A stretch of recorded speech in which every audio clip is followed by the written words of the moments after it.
We're marching in conjunction with over 1 million people around the world. There's over 400,000 people marching today in Santiago, Chile. Almost 200,000 people today in Buenos Aires, Argentina. 50,000 in Toronto, Ontario. We've got some regulation of marijuana. People aren't going to jail. Our legislature's done a good job in making some good changes, a few bad changes, but some good changes.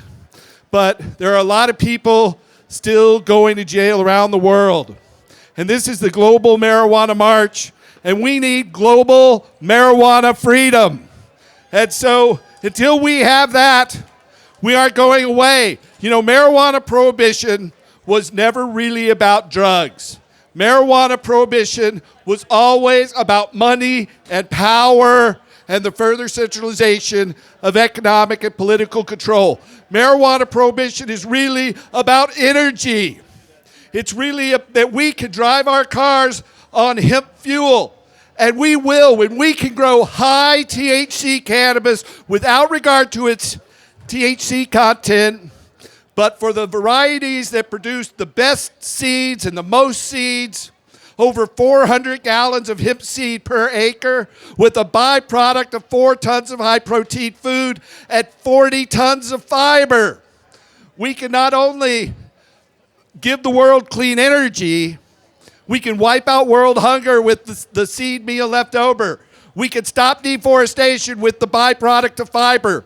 We can decentralize wealth by taking money out of the hands of Exxon, Mobil, the Saudi sheiks, the Nigerian despots, instead of having all that money go into their bank accounts in the Bahamas, the Caymans, the Swiss.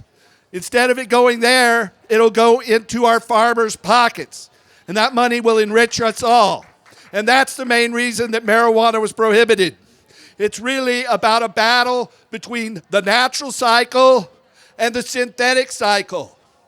And the people who brought us the lies about marijuana, the misinformation campaign, are the petrochemical, pharmaceutical, military, industrial, transnational, corporate, elite, fascist sons of a bitches.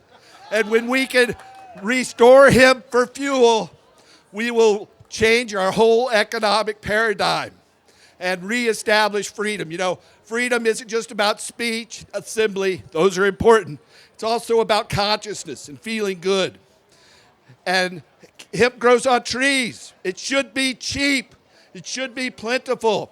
When we start growing hemp for fuel, the whole world will change. Medicine will be cheap. Our economy will decentralize. And we'll have a sustainable world.